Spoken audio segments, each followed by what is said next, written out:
ये उस समय की बात है जब पोकेमोन की दुनिया बनी नहीं थी और यूनिवर्स के प्रेशर की वजह से यहाँ पर एक एग फॉर्म हुआ और उस अंडे से निकला दुनिया का सबसे पहला पोकेमोन और उस पोकेमोन को हम आर्सेस के नाम से जानते हैं और यही है पोकेमोन की दुनिया का गॉड। और आर्सेस के जन्म के बाद उसने पूरे यूनिवर्स के संतुलन के लिए 3 पोकेमोन को बनाया और उन पोकेमोन का नाम है डियालगा, पालकिया और जिरेटिना। और आर्सेस ने जिरेटिना को एंटी मैटर की पावर दिया और फिर आर्सेस ने डियालगा को टाइम का पावर दिया और लास्ट में पालकिया को दिया स्पेस का पावर। फिर डियालगा और पालकिया मिलकर अपनी पावर की मदद से गैलेक्सी को क्रिएट करते हैं। फिर डियालगा और पालकिया मिलकर आर्सेस के साथ पोकेमोन की पूरी गैलेक्सी बनाते हैं। अर्थ के बनने के बाद वाटर प्रेशर की वजह से कायरुक पोकेमोन का जन्म हुआ और अर्थ के अंदर जन्म होता है ग्रोडन पोकेमोन का और ऐसे ही जन्म हुआ हमारे रैक्वाजा पोकेमोन का। और ये पोकेमोन ज्यादातर एटमॉस्फेयर में ही रहता था और दूसरी तरफ कायोग्रे और ग्रोडन अपनी पावर बढ़ा रहे थे और पोकेमोन की दुनिया में म्यू जैसे पोकेमोन भी दिखने लगे थे और इन सभी के साथ साथ म्यू की पॉपुलेशन भी बढ़ रही थी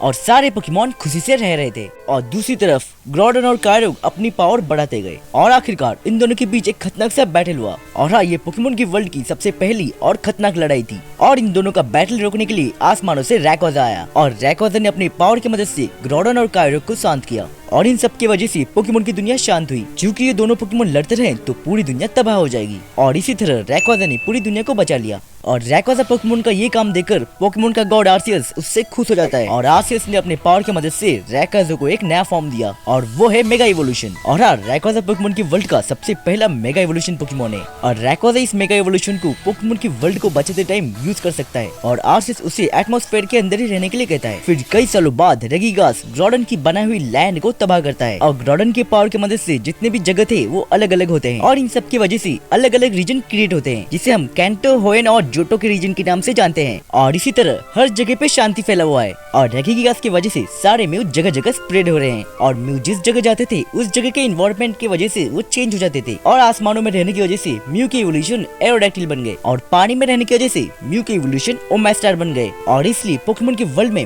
म्यू को सारे पोकेमोन का पूर्वज कहा जाता है। और इन सब का मतलब ये है कि म्यू नए नए पोकेमोन में भी इवॉल्व हो रहे थे और इन सब की वजह से नए नए पोकेमोन का जन्म हो रहा था और म्यू की तादाद कम हो रही थी। और कुछ सालों बाद हमारे अर्थ पे एक मेट्रॉइड गिरता है और इस मेट्रॉइड की वजह से कई सारे प्राचीन पोकेमोन विलुप्त हो जाते हैं और टाइम के साथ साथ हमारे अर्थ का एनवायरनमेंट फिर से ठीक होने लगता है और बचे हुए जितने भी पोकेमोन थे वो दूसरी स्पीसीज में इवॉल्व होने लगते हैं। और अब से करीब 2 लाख साल पहले आइस एज का टाइम भी आ चुका था और कहा जाता है कि इस समय इंसान भी मौजूद थे। मैमस्वाइन, ट्रायंट्रम और ऑरस जैसे पोकेमोन भी आइस एज के दौरान इवॉल्व होके आए और आइस एज की वजह से इंसान और पोकेमोन के बीच कोऑर्डिनेशन बनता रहा और पोकेमोन और ह्यूमन साथ में काम करने लगे। और प्राचीन काल के दौरान लोग रेगिगास की पूजा करते थे पर रेगिगास की ताकत देखकर लोग उससे डरने लगे और इसलिए कई सारे लोग मिलकर रेगिगास और उसके 3 क्रिएशन को कैद कर दिए ताकि वो फ्यूचर में किसी को नुकसान ना पहुंचा दे। और ये भी कहा जाता है कि रेगिगास के साथ साथ उनके 3 क्रिएशन को भी लोगों ने अलग अलग जगह पे भी कैद कर दिए। और सूरज की शक्तियों से जन्म होता है हो पोकेमोन का और अर्थ पे हो पोकेमोन आता है और अर्थ पे आने के बाद वो क्रिएट करता है 3 पोकेमोन को,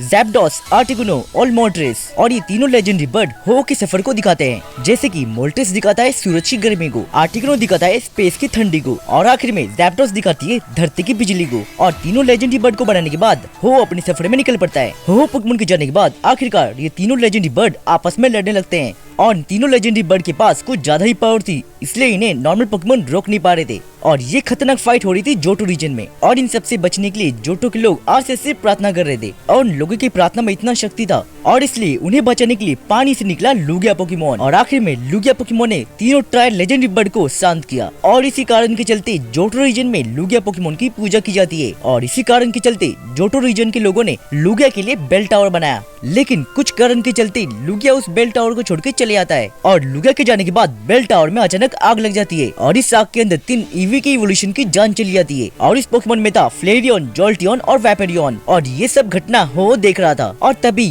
हो ने अपनी पावर की मदद से तीनों ईवी के इवोल्यूशन को जिंदा किया और ये पोकेमोन बने सुइकुन, एंताई और राइक्यू। और हो ने इन तीनों बीस्ट को बनाया और इसलिए जोटो के लोगों ने इसे नाम दिया लेजेंडरी बीस्ट ट्रायो मास्टर। और फिर तभी ये चारों लेजेंडरी पोकेमोन अलग अलग हो जाते हैं और लुगिया ने 3 लेजेंडरी बर्ड को हराया था और इसलिए इसे नाम दिया गया लेजेंडरी बर्ड ट्रायो मास्टर। और जोटो के लोग इन दोनों पोकेमोन को भगवान की तरह पूजते हैं। और अगर आपको इस वीडियो का पार्ट 2 चाहिए तो जल्दी से कमेंट करके बताएं और अगर आपको ये वीडियो पसंद आया तो जल्दी से इस वीडियो को लाइक करें और हमारे चैनल को सब्सक्राइब करना मत भूलें और मिलते हैं अगली और नई वीडियो के साथ। Thanks for watching.